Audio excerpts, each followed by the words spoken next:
Welcome to the Love is Our Nature podcast. Here I am again. I'm your host, Caesar, and I'm here with a brother of mine, a soul brother, Kyle Mitri. I'm so excited to bring him here with you and share whatever is going to come through in this podcast. One of our intentions is to share about what opens up in community, where you have community support you.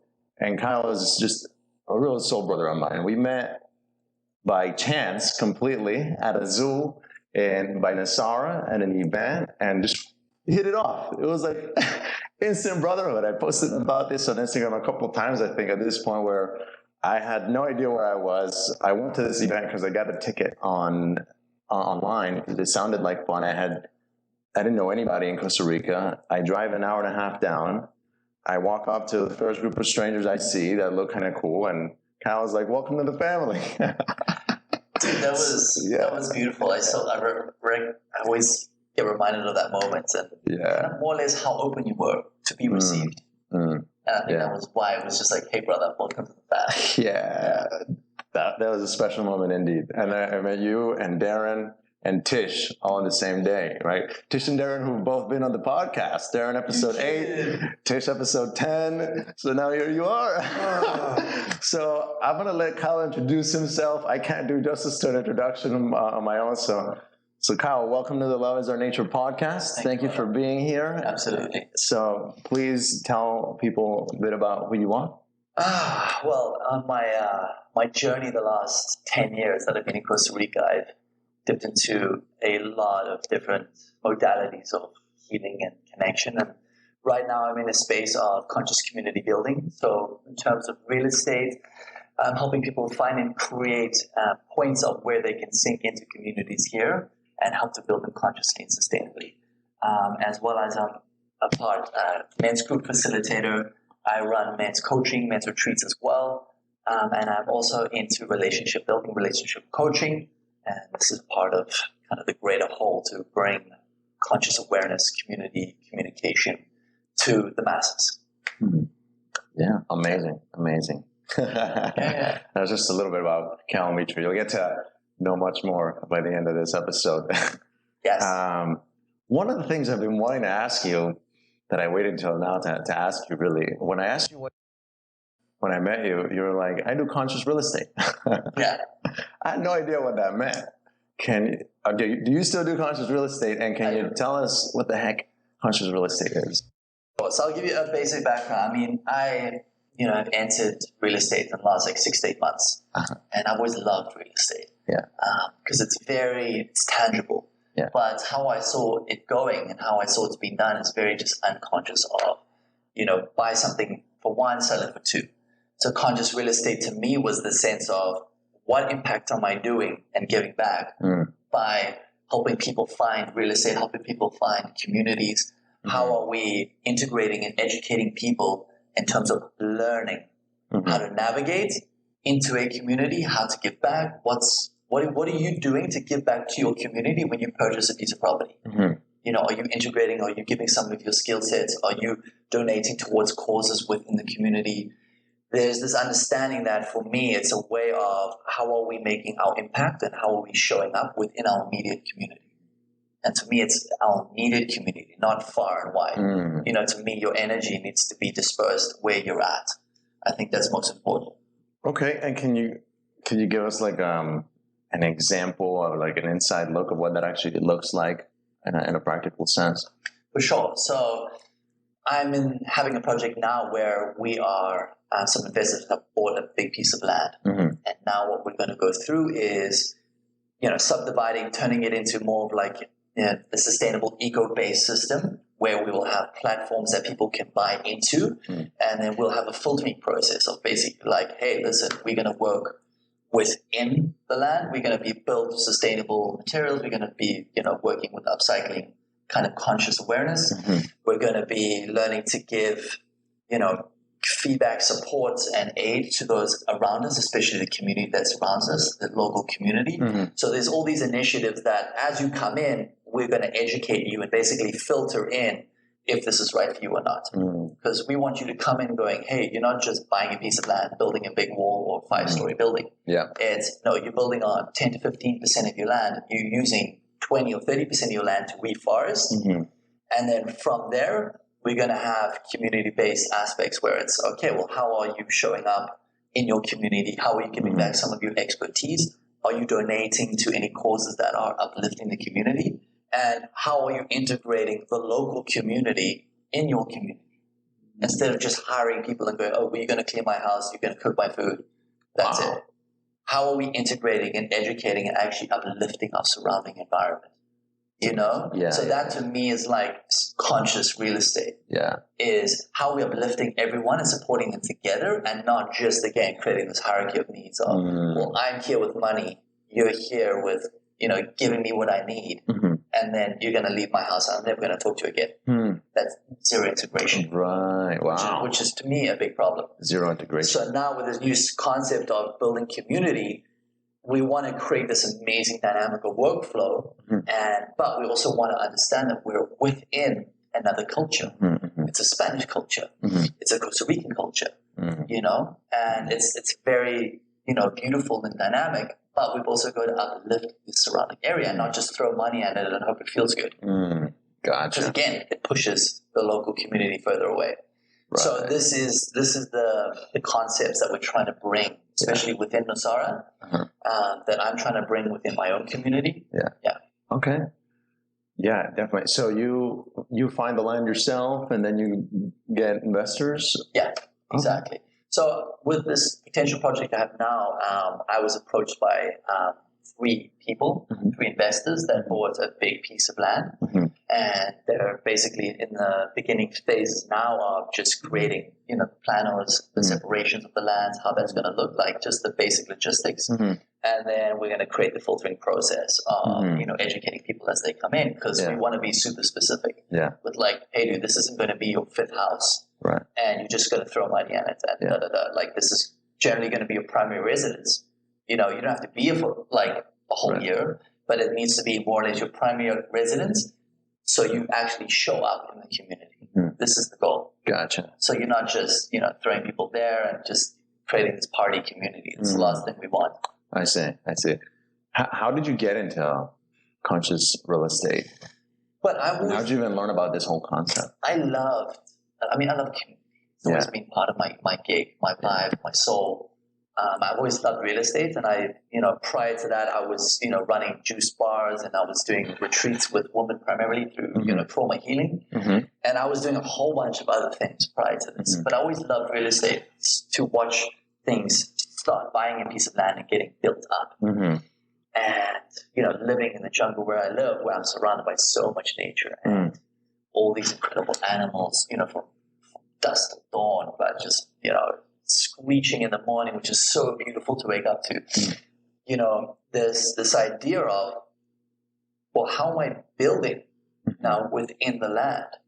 So I see these houses going up, and then I see walls getting put up, and I see trees getting cut down. When you put up walls, you're stopping the migration of the animals that are on the land. Right. When you're cutting trees, you're stopping the migration of the monkeys crossing. So you're taking away the way they normally, walk and run and communicate, essentially. You're stopping and pushing in the outskirts. So the idea is we want to work towards not putting up walls. Owning your space, having your divided space, but essentially not pushing out the nature that was already there prior. And not kind of having this toxic ego coming in and being like, I want my place secure, 10-foot wall, no one come in, only my people. That's not community. To me, it's not integrated. You know what I mean? You can still have a gorgeous, amazing, beautiful house, that's pretty big without having to cut down and to put up walls and to disconnect yourself from the community that you're in. Gotcha. Okay. It's amazing.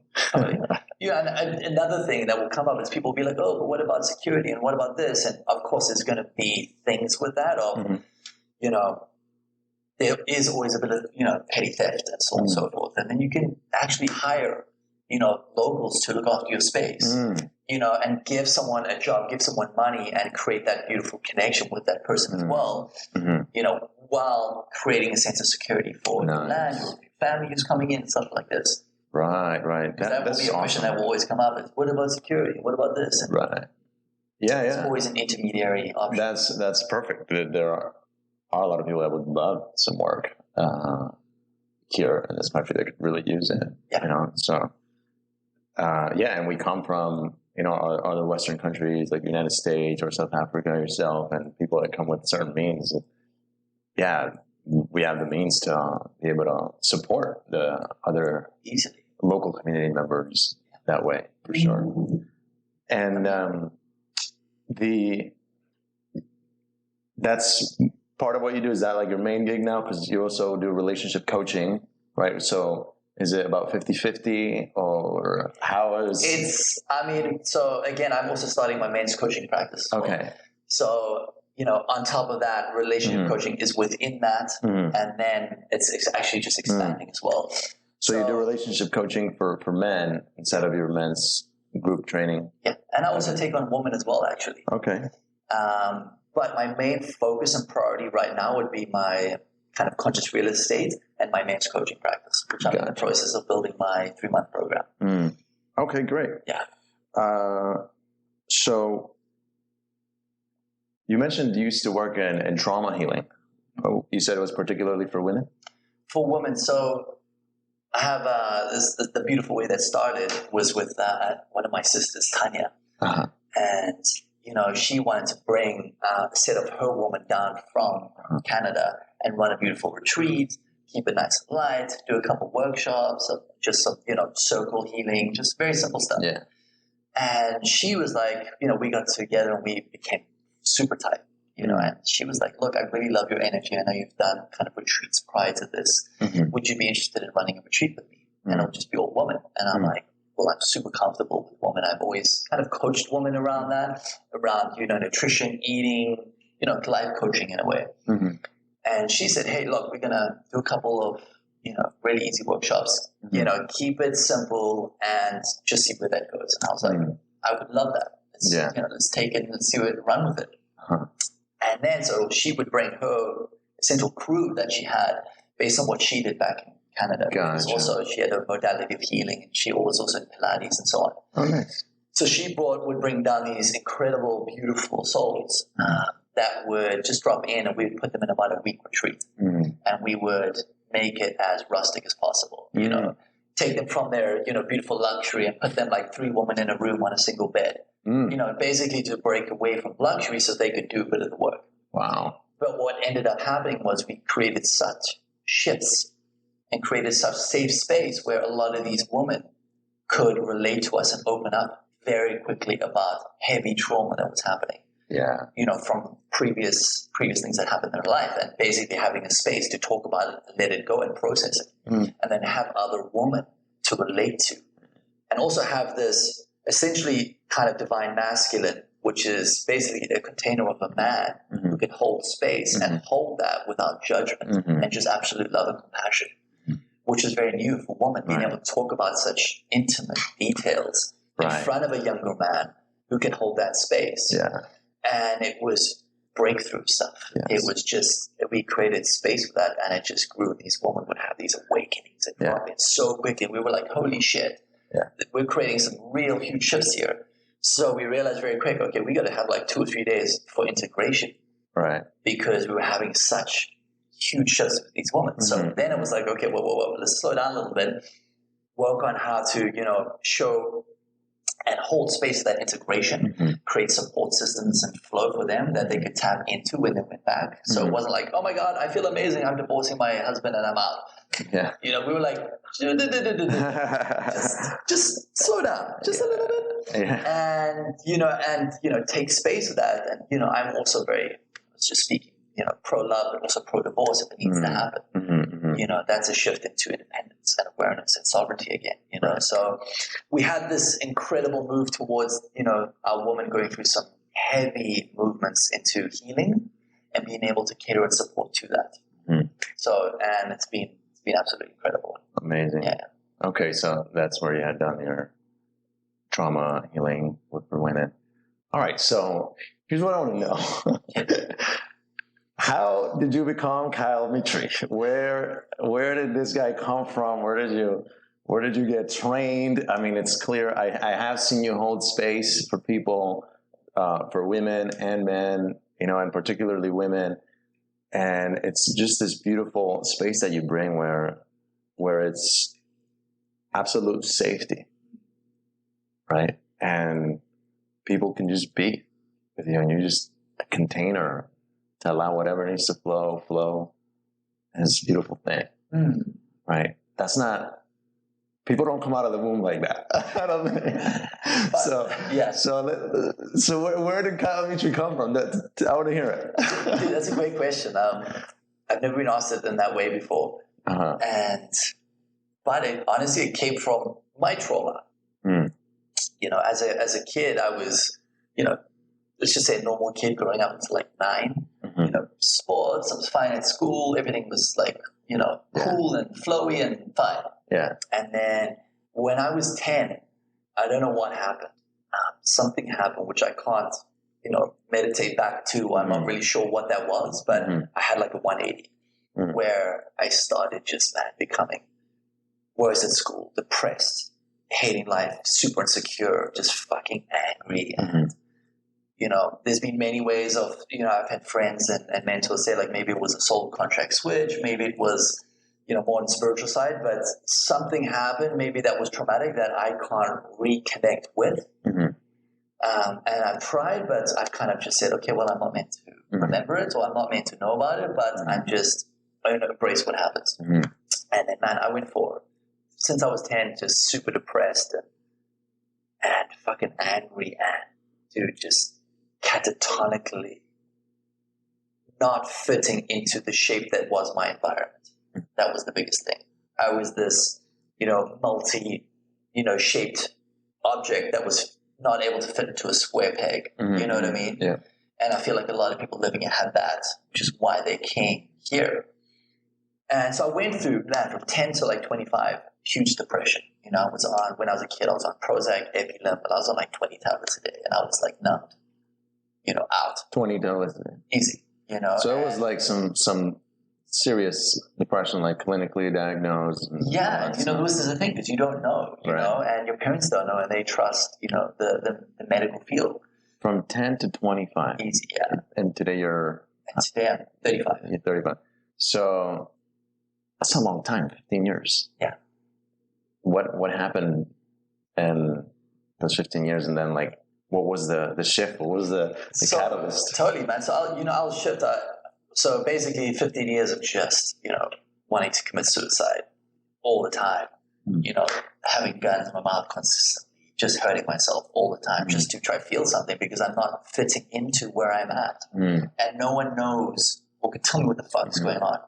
It was just not there. My parents, who I fucking love so much, were just like, we don't know how to fix this boy who's in such pain. And they're like, well, doctors, can you help? And the doctors would be like, as I'm sure most have dealt with, it's like, well, I can't relate. I read this in a book. Here's a pill. He's not getting fixed. Well, let's give him another pill. And eventually my mom was like, fuck that shit. These doctors don't know what they're doing. I'm going to just cold turkey his ass. And it was super heavy, but it was amazing. Like, thanks to my mom, who really just pulled me out of that, because she could see that this kid is not even there anymore. Right. And then it was the kind of healing cycle through that, but I was just still not in a good space. Even though I wasn't on medication, I started eating super clean, started exercising, kind of getting back to myself in a way. I was just still not fitting into that. Right. So fast forward, when I was 25, I had a friend who came to me and was like, hey, dude, listen, I feel like you need to go find yourself because this isn't working. What's happening? And I was like, dude, I know. I need to figure out who I am, and it needs to be outside of this environment. And he said, Costa Rica, bro, Pura, Vida. And I was like, oh my God, I don't know what that means, but it sounds right. And literally, I was like, what does it mean? Is it Chinese? Is it Japanese? He's like, no, it's Spanish. And it's a country, and it's Costa Rica. And I'm like, oh my God, that's amazing. And then literally, I was like, fuck it, I'm out. 2 weeks later, I left. I did zero research. I booked in to teach English as a second language. I booked in to stay with a local family, which I didn't really know anything. Right. I was just like, I'm out, and I'm going to figure it out how that sits. Nice. So fast forward a few months, I arrive, I'm learning the local culture, I'm learning the local dialect, and I'm kind of just figuring out how the fuck to survive. No money, rustic living, because I came from kind of more luxury to like now I have like cows and shit outside of my house. Got no money. I'm just maybe making rent, and I'm like, fuck, this is hard. But it pushed me to break through, to that part of myself that needed to be seen. And that was called my spiritual awakening. Gotcha. And I was so happy to have this awakening of like, oh my God, this is me. This is how I feel. This is me living authentically, living in my community that sees me. But also having mentors who are like, hey, bro, this is what you're going through. These are the books you need to read. This is how you need to meditate. This is what meditation is. Okay. And That's when I really want to get into the particles of, because I think if we're able to capture the source of that before and after, I think that could really provide something for a lot of people, right? So, you call it your spiritual awakening, right? And I can. It's obviously the contrast is clear. The picture you drew about what it was like those 15 years and who you are now. I mean, couldn't be more night and day, right? So let's talk about that a little bit more. So Pura Vida was the number one thing in the prescription, right? It came down here, and you said you had mentors? Yeah. Before coming or after? Once you arrived? Coming. Once you arrived, you found them somewhere? They came to me, but, like anything, when the student is ready, the teacher appears. The master shows up. Shit, I was like, namaste, I'm ready. Yeah. And so my brother... Where were you in Costa Rica, by the way? I was in Samara. So I arrived in Samara. Okay, great. And again, being in this new concept, it was like, dude, Spanish, didn't speak a lick of Spanish. I didn't even know they spoke only Spanish here. Right. I didn't really think about that when I arrived, which is hilarious. Because I'm like, the guy picked me up from the airport and he's ¿Cómo está su español ahora? Maya, ahora está súper bien, pura vida. Como un acento tico. Nice. Gracias. Very good. Proper Spanish. That's it. Go ahead. Dude, and it was, beautiful learning the language and culture. That's to me the thing, you have to at least try to learn the language of the culture that you're in, because that's also integration. That helps integrate, but it also shows locals that you care. And then they open up. So fast forward a few months, I met this brother who actually arrived on the same day as me, but unknowingly. His name was Chris Hawk. I know him. So, I met him the same day I met you. Yeah, dude. Yeah. So awesome dude. Shout out to Chris Hawk. Boy, love him. So, we became friends. At first I was like, who's this good-looking dude who's in my town? Yeah. I don't like it. I feel a little like this, and then I was like, okay, cool. Maybe I got to get to know this guy. So through a mutual friend, Kurt, he's like, hey, this is, Brother Hawk. And then him and I became super close because he's been through his spiritual journey pretty in depth. And he was able to guide me and facilitate my growth of just like, dude, I'm fucking, buzzing, dude. Everything's energy and frequency, and I know who I am now, and I can show it so fully and authentically. And he's like, listen, my little Padawan, here's a couple books, get a journal, I want you to write, I want you to read, I want you to do this is what breathwork looks like, this is when I want you to breathe, when you wake up, I want you to scan your body, drink water immediately, don't go straight to coffee, He's still trying to get me off coffee. But it's not happening. So, I was so grateful to have that brother who had me, who could hold me. Yeah. And, who could draw me into my feminine to heal. And it was so beautiful because it was like, I got you, and I'm going to give you things to do. To create that structure and that container around where you were going to be going. You said he was able to support you in dropping into your feminine? Yeah, so he was, he created this beautiful natural container where it's soft and gentle. Where I could just be like, feminine receiving, vulnerability, emotion. This is where, to me, my healing is done. And then through that awareness, can I move forward in a more masculine-based approach, which is container, purpose, direction, right? So I had to do all of that healing. So for me, my past 10 years, which has been called for me, has actually just been me healing.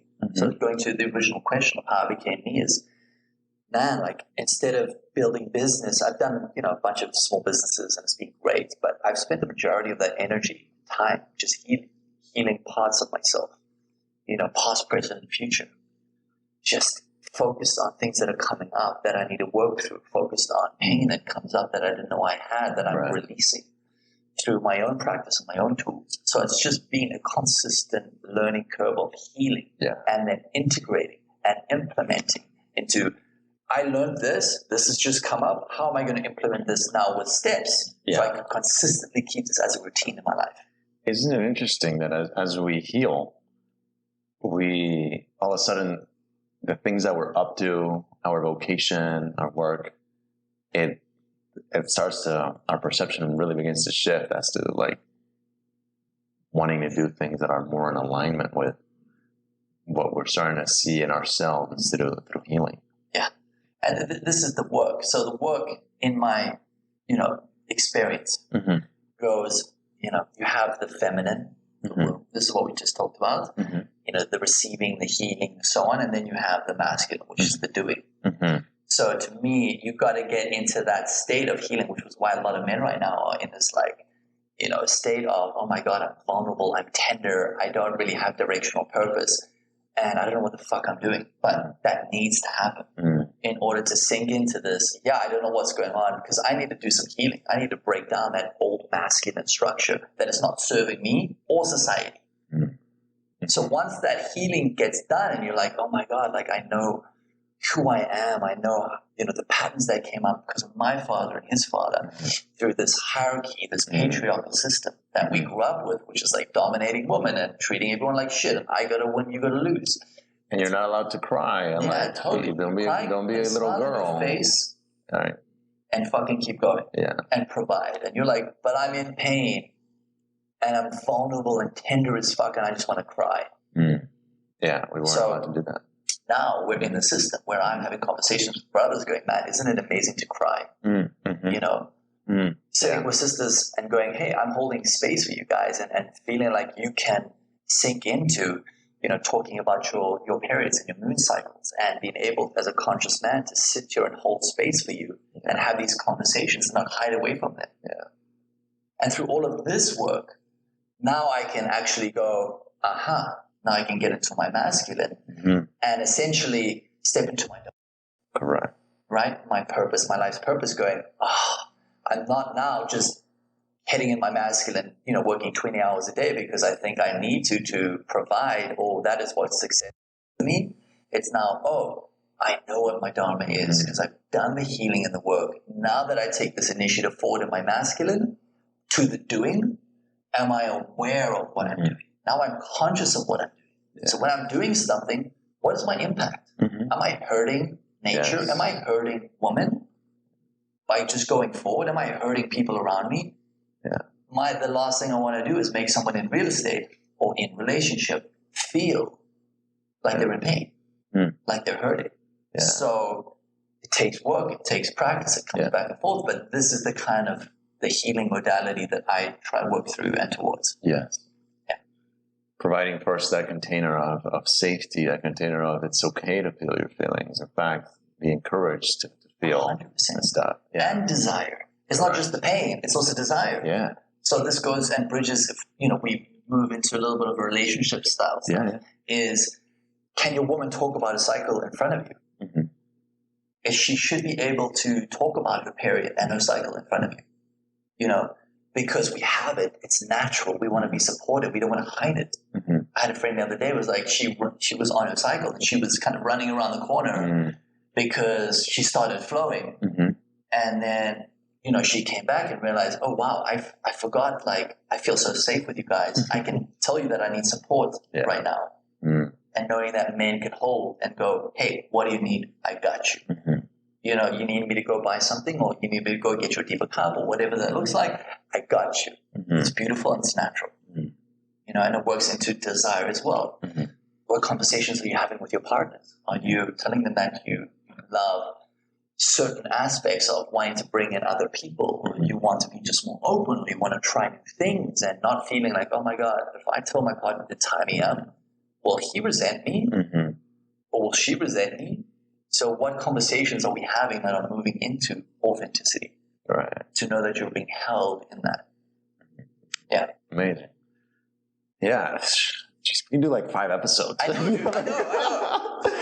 Because I want to ask you, I know at some point you discovered the world of plant medicine as well. Yes. Yeah. And I'm guessing it was post 25 years old. Yes. At what point did plant medicine enter your life, and what role did it play in your spiritual growth, your spiritual journey? Yeah, so again, my brother Hawk, he was like, hey bro, listen, there's an ayahuasca ceremony. I've heard about it. And, back then, Sarah wasn't really around us. You tapped into certain communities like Pachamama. And he had a tie into Pachamama, and he was like, look, we're going to go do a white night. We're all going to dress in white, and we're going to go do ayahuasca, Santo Daime tradition. It's a different style of tradition, the way they brew medicine, and the songs that come from that medicine. And they also have a different way of doing that. So, we all dress in white, and there's still about like 50 to 100 people. And they would have women on one side and men on one side, not to shift and integrate with the energies. I want you to keep being your process.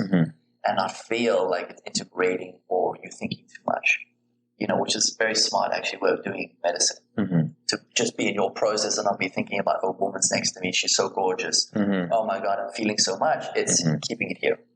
So we would dress up, and in our regalness, in our power, in our love, and basically sit into this medicine. You would have, it's much lighter, so you would have a few, and then you would go into your trip, essentially. And what that would breed is so much appreciation and love and contentment for nature, and just stepping into the earth and going, oh my God, I can't believe I've been conditioned away from and neglected you for so long. And just have so much compassion for the ground that we walk on, for Pachamama, for the earth. And it bred just such the sense of, oh my God, I'm just in such gratitude of the life I live, of my community, of myself, of nature, of just everything around me. And I remember just being in such like awesome gratefulness. Yes. Consistently. And I was like, holy shit, this is amazing. I never want this to end. But then I've also got to learn to integrate this medicine and not go do ayahuasca every 2 weeks. Correct. Which is also what the next step of medicine. Which is, are you taking time between medicines to integrate what you're learning? Absolutely. And move into, because the whole idea and the premise and the kind of philosophy around medicine and ayahuasca is you need to be able to reach the state without taking the medicine, because the medicine is a tool for your growth and expansion. That's right. To pull back that curtain and that veil and go, oh wow, that's how that works. Interesting. And then go, cool. Now I'm going to go do a bit of work. But I can come back and pull it back based on my own work and not having to take, ayahuasca again as just basically another pill concept. Right. Because the medicine itself is not going to save you. It's not going to fix you. It's just going to give you guidance. Right. Yeah. And it can very easily become an attachment for people. Right. And because of the experience that you have while you're there, you feel so good, you think like, okay, I need more of that, right? Yeah, it's like anything. It's like MDMA. Right. When you hear people taking MDMA and they feel so warm and fuzzy and loving, they're like, oh my God, what about when this ends? I'm going to feel so depressed because I want to stay in this, this love bubble that I'm in. And again, MDMA can be a beautiful medicine to step into that, especially with partnership. Oh my God, I want to dive into my partner so beautifully. I'd use that as a tool, and I'd go, okay, well, I'm only going to do that if we take MDMA every time. Right. Which, for those who don't know, it's just a pure form of ecstasy. And so the idea is to have these little pockets of tools that you can pull in, but not be attached to. Yeah. And how soon after you arrived in Costa Rica did you participate in that ceremony? I think it was like probably 5 or 6 months in. 5 or 6 months. Okay, great. How many plant medicine ceremonies have you participated in? But this is the thing about living here as well. Yeah. I don't like doing tons of ceremonies. Right. And people are like, oh my God, you must have done like 100. No, I've done probably like 7 or 8 Aya ceremonies. Yeah. Same. Different style of Aya ceremonies. I've done some San Pedro, peyote, a few other ceremonies as well, mushroom ceremonies, breathwork ceremonies, cacao ceremonies, and all of these beautiful ways of integrating into ceremony, which is community within an intention. That's the point. So beautiful. And so again, I make sure I do ayahuasca probably once a year, once every 8 months. And the idea behind that is I have time to integrate. Like I need space to integrate what I'm learning and what's coming in. Without that time, I feel like I'm becoming too attached to the medicine. Right. I need to give myself space and it needs to come in naturally. Right. Yeah. For me right now, it's about once or twice a year that I participate. And the yearly one is kind of like a check-in, just to receive. I'm actually check-in purge. I'm actually going this Friday with Brother Rasmus down in Ho Chao to the Garden of Eden down there. So I'm really looking forward to it. I'm excited. I received such beautiful guidance in December, which actually guided me down here. Dude, that's beautiful. So is it 1 or 2 nights? It's still just one night. And you mentioned something that I want to touch upon because it was a real quick point, and I just want to emphasize that theme in one of your first, I don't know if it was your first or one of your first medicine experiences. You got in touch with like the gratitude for the earth and its beauty. And isn't that really something to suddenly something happens where we wake up to like, wow, like we have this earth and we see that it's a living being and she provides everything we need. And our bodies that came from the earth, that are made of the same stuff that makes up everything on earth. They're both matter. We become like equally grateful for our bodies too. I don't know if you had an experience like that where you're like, oh my God, my body, like totally. And we become abundantly grateful, like feeling blessed. Like how fortunate are we to have this earth that gives fruits and when you eat in like in the integration circle after the ceremony, you're like a watermelon or something. You're like, oh my God, I'm getting into my body again. Yeah, this feels amazing. Yeah. I just point I want to make is that for me, like I remember like, whoa, like this is amazing. And it's something that we're so disconnected from in the Western lifestyle. Like, I don't know what it is, but it's like we get conditioned to just take it all for granted. Like, oh, wake up, walk the sidewalk. There's a beautiful tree. Just keep walking though, you do your thing, like walk on earth. And we're not blown away by how fortunate we are, how beautiful it is. It's the speed. Yeah. The speed of the system that we live in, right? So we're going at like, 100 miles an hour. Yeah. And at 100 miles an hour, you can't really see or appreciate anything. You can't. Why I love Costa Rica is because it slows you down to like 5 miles an hour. Yeah. And you just stop. You also become much younger because you slow down. You don't speed up towards your death. You're slowing it down because your speed is slowing. So now I'm walking through life going, oh, what's up, dude? I got you. I see you. Yeah. Oh, look at this earth. Look at that animal that's moving. Slow down. Yeah. Respect. We're all a part of the same thing. Yeah. We're all a part of nature. When you recognize that and your speed slows, you can now, oh, wow, that's beautiful. But if you're running at 100 miles an hour, there's no way you can stop and smell the roses. There's no way you can stop and see that bug on the wall. Right. Or help that animal in need. Yeah. Or help someone in need. Well, you need something? No, dude, I'm fucking going. I can't, help you. Yeah. I've got like 20 things to do. So we do this. We horse blinder ourselves. Yeah. And coming from the West, it really is like a detox to develop that constant awareness. Because for me, at the very least, I remember when I first got here and I rented a car and I'm driving down, especially when I drove down to that event, an hour and a half or two by Nasara at a Zoo Ocean Club. I fucking loved it. I was like, oh my God, look at all these pastures. Look at all these greenery. Look at these mountains. And I'm driving around the mountains, and I'm going up the hills, and looking at the cows. I literally stop to take pictures, get out the car, in appreciation. I see a goat, and I'm like, oh my God, I gotta stop again. And then the dirt road, and covered in trees, right? Like I'm driving underneath all these trees. And I so enjoyed the ride there. And then a month later, Darren hits me up, and who's here, by the way, in Templo Lila, where we live. By the way, I don't think we said we're in Santa Teresa, Costa Rica, in Templo Lila. I gotta ask you how you like in Santa Teresa in a moment. So Darren hits me up like, hey, I'm doing an event down there again, the Sound Journey. I'm like, I'm definitely going. And now, I don't know what it was. I left a little bit later than I wanted to, and I feel like I'm running late. And now I'm like speeding through the whole thing, not noticing anything. Yeah. And I'm like 2/3 of the way there, like, fuck. Wait a second, Caesar, what happened? Like, I saw the contrast of my first experience driving down there and the second one, and I was like, look at how easily I got into go, go, go mode that I forgot to be aware. Which is fine. Yeah. Because you're recognizing that. Yeah. That's the trick. Yeah. It's not judgment.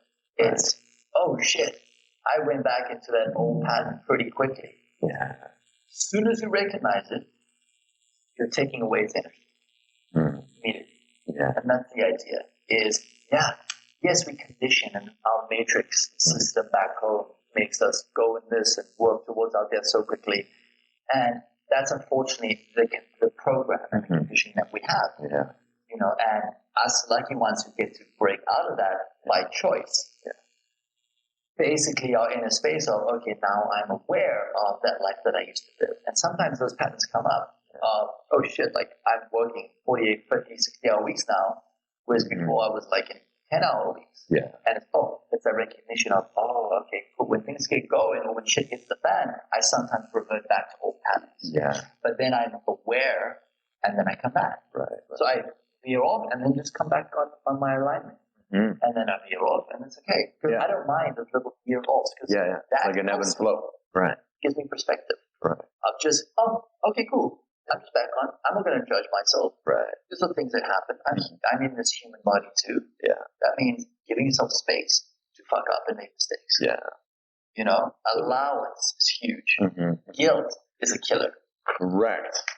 That's something that took me a while, and then still even learning, but much more so years ago. I remember like when you start seeing, well, at least when I would start seeing these things, I'm like, okay, this is how I've been living my life. This is what I need to shift.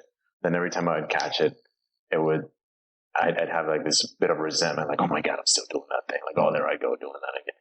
So I think it's perhaps like a second important thing to learn to do. The first being become aware and learn to catch yourself when you're just living automatically from some programming or conditioning from the past. Second step, I guess, is like develop the compassion and space for yourself, which I think, bringing the conversation full circle, is what perhaps contributed to you becoming so great at holding space for people, because you had to learn to have compassion for yourself and give space for yourself when you started saying these things about yourself. Yeah. And when you're able to give yourself that space, I think it's that much easier to provide it for others. Yeah. I think we're hardest on ourselves than anybody else. Your personal judger is yourself, 100%. Yeah. So when you're having that feeling of, oh my God, they're looking at me like this, or they think this, or they do that, it's actually not. It's just your projection of that insecurity. Right. And generally, whenever you approach the conversation with anyone, they'll be like, no, dude, what are you talking about? Like, that conversation was fine, that experience was perfect, without taking it on yourself and having that projection of guilt. So for me, as you just beautifully pointed out, having compassion and love to myself through my healing, through going back in my own ways to my previous child that went through all of that pain. This is my healing part of my trauma, is going back to that child and basically going, I love you so much. You did the best that you could with what you had. And therefore changing and morphing the energy and the emotion that came from that. So instead of it being pain, it's love and compassion. Right. So going back to that child And that's where the child healing comes in of love, compassion, kindness. Yeah. It changes that whole lineage of energy that's moving to this person now. Mm-hmm. And that's allowed me to give space for that and then create space for others with non-judgment.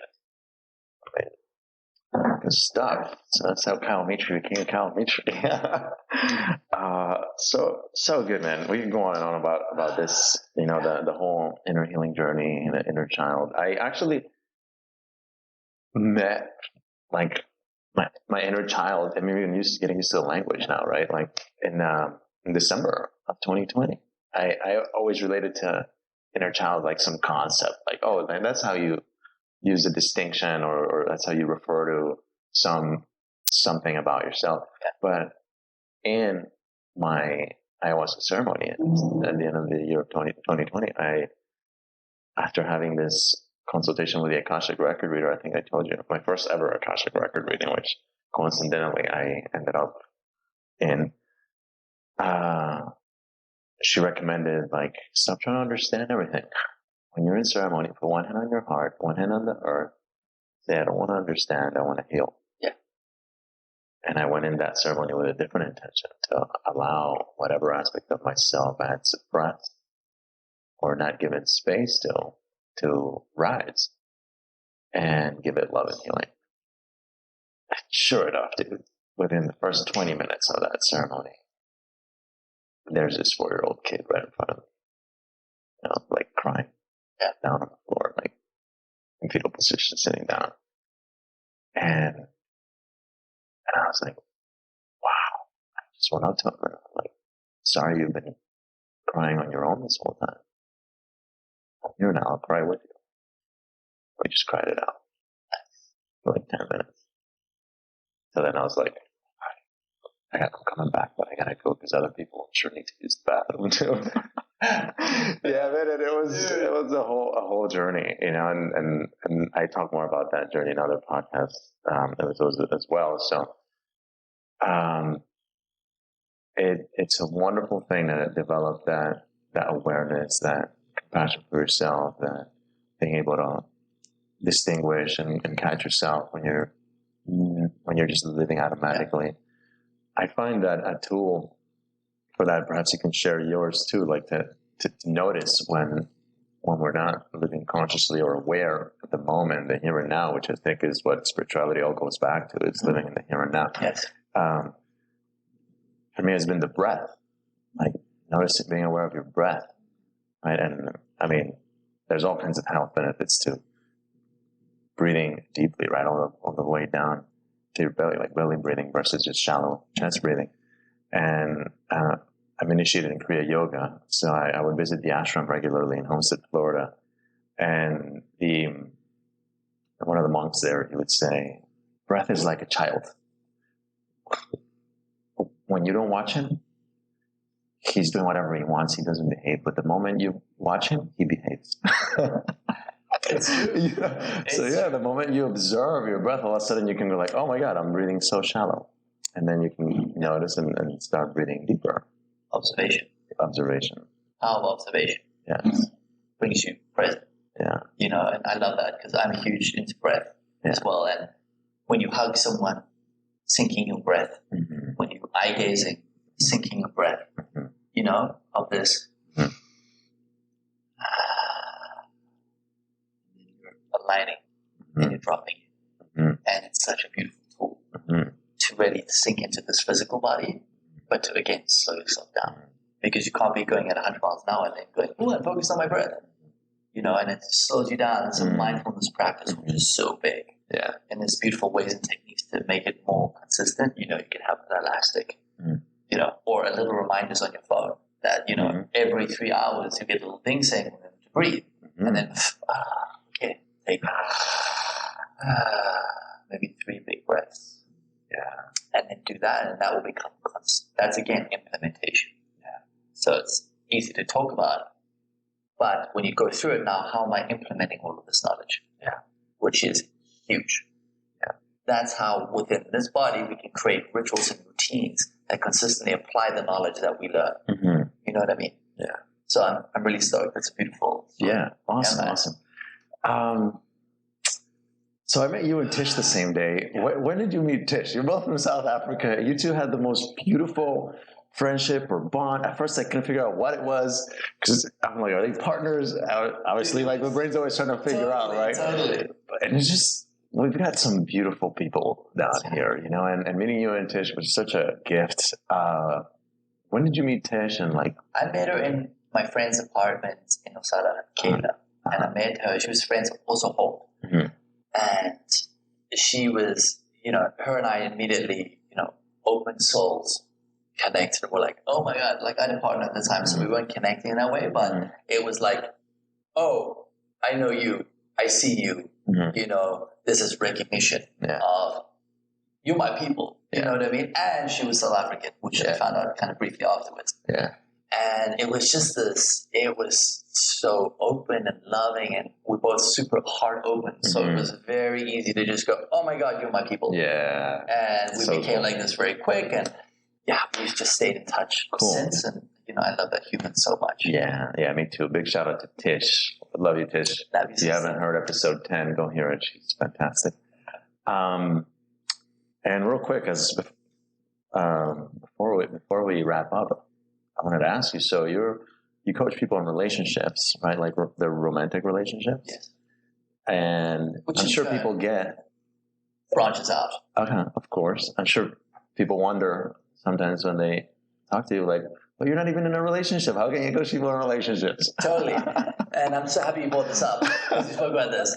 And I don't, in my opinion, need to be in a relationship to coach about relationships. Correct. It's like saying, but you know, you're a tennis coach, but you're not playing tennis right now. Mm-hmm. You did play tennis. So how does that transcend? It's what you've learned within your relationships and how you've applied that knowledge that you can help people.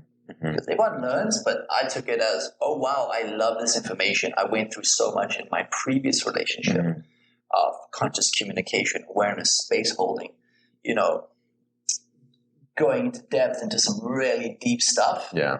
And going, oh wow, now I'm going to learn, take this in, apply all of this information to my ongoing relationships that will come and go, and then maybe a few that I will close on. And that has allowed me to create a lot of experience and a lot of awareness around giving advice to people. So for me, it's that experience mixed with loving the way in terms of facilitation. Has really helped me kind of create that space so couples can come in, or independently I'll take on a man and a woman and basically just give them feedback and conscious awareness on how they're relating. Okay, fantastic. Yeah, and I wouldn't have that objection myself because I also coach people in relationships too, like not having to be in one. At the end of the day, it has nothing to do with me as the coach. Like you just look at, okay, what's authentic for you? Like being true to that, or you're not being true to that, right? It's got nothing to do with you holding the space, and you creating the container for them to share and open up. Correct. Great. I wanted to ask you too, we were just at Visionaries Immersion, an amazing event that Tish co-produced with an awesome team. What was your favorite thing about Visionaries Immersion? Man, it felt like family. You know, even though I knew it like 10 people there, but the rest I didn't. Yeah. And coming in, it was just, my heart was open. It was like, oh my God, these are my people. And like my spirit fam, you know, where it's, oh, we see you, Kyle. We see your strengths and your weaknesses, and we love you. That's what I felt. And so my heart was like open, and I felt super authentic and super in my power. And then obviously just hearing all of these people, amazing humans, just chatting about being so much in their purpose and how they're impacting the world around them with their purpose. It wanted me to rise up to kind of my strength and my higher self and my purpose as well. So, dude, honestly, it was the whole event, and just sinking in and having part of the Briefly tribe there to really just ground us and funnel us in and root us down, like, which is so important, especially when you're doing these immersions. It's easy to get lost in the ethers, so having that ground also just roots us. Having it was Abuelo Timateo from the Bribri tribe that was there with his daughter Rosa. Like, I immediately started crying when we started doing that opening ceremony circle with the men. Yeah. And then there's that part where the women come in between the men to support them. Like, Totally. and then I just cry a little bit more at that point, you know. It's so beautiful. You know what was so cool about that? Two things. First, when I saw you there towards the front, when I arrived, I'm like, "There's my brother Kyle." We hadn't seen each other since that very first time we met in January. Yeah. And we hadn't really spoken much in between January and now. And there we are, end of June. I see you. Eventually, we fucking hug. And it's like, dude, it's like not a day had gone by, you know? It's amazing. That's when you know that's, you know, your fam. Yeah. Your fam in your life is when it's like, I haven't seen you in a couple months or years. Yeah. And it just sinks back in with ease. Yeah. And the second thing about it is that I really enjoyed was at the first event there in the same property in Azul, you introduced me to like a lot of your wonderful people. And, I actually am just learning that you just met Darren that same day. But you definitely were the gateway for me in meeting a lot of these awesome people and this amazing community. I was so happy at the end of June now to introduce you to a bunch of people. I know. At Visionaries Immersion, I'm like, come here, meet my brother Kyle. And like, or Kyle, meet my friend here. And I'm like, I'm reciprocating. How awesome is that? Dude, it makes me so happy, bro, to see, you know, it's like, you know, I see you as a brother, you know, in some ways like a younger brother, as well as you're coming into your own and going through your beautiful shifts and awakenings that I've seen happen super quickly. And then that was a nice cement of, hey man, these are my people as well. Like, I want to introduce you. Come on. Like, it was this explosion of just this family energy, you know, of wanting us to rise, wanting us to co-create, wanting us to come together. And that's what it felt like, you know? Like, I love you so much, man. Let's connect, get to know each other more, and just sink into family. Yeah. Amazing. All right, well, we're gonna wrap up in about 1 minute. What have you're visiting here in Santa Teresa? You'd been here before, right? Many times, yeah. Okay. Yeah. All right. So how do you like Santa Teresa? What are you finding new about it now? And community. You know, like when I came, I'd come with like a few boys and we would just surf and chill for a couple of days, and that was it, you know. Never really linked in. And since the last couple of years, there's been such an explosion of community where doing ecstatic dances, cacao ceremonies, this beautiful sound journeys, you know, that's kind of exploded quite a bit. And I feel like the communities in these areas have really kind of grown together. Yeah. So for me, just dropping in yesterday was like, oh my God, I've got my people here too. Yeah. It's not just like I'm coming with a few boys. It's like, oh my God, this is family. Yeah. And that's, to me, part of my community aspect is we can drop into these different communities around the country or around the world and be like, oh, hey, this is Kyle. Let's plug him in. Yeah. So whenever someone says, hey, can I come to Nusar? I'm like, come to Nusar. I want to plug you into our community. Yeah. You know, so you can feel safe and you can feel held. Yeah. That we got you.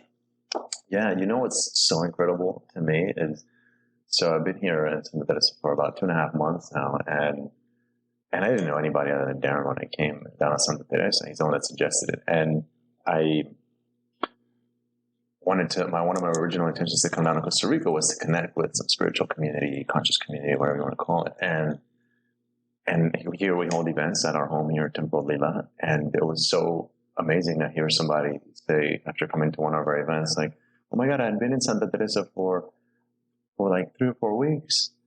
And I wasn't really finding community. I'm so glad I finally found like the conscious community down here. And I'm like, is this person saying that about an event and the space that I co-produce, that I hold over here? And I'm like, all of a sudden, it's like I get to be a provider of that. Like, that just blew me away.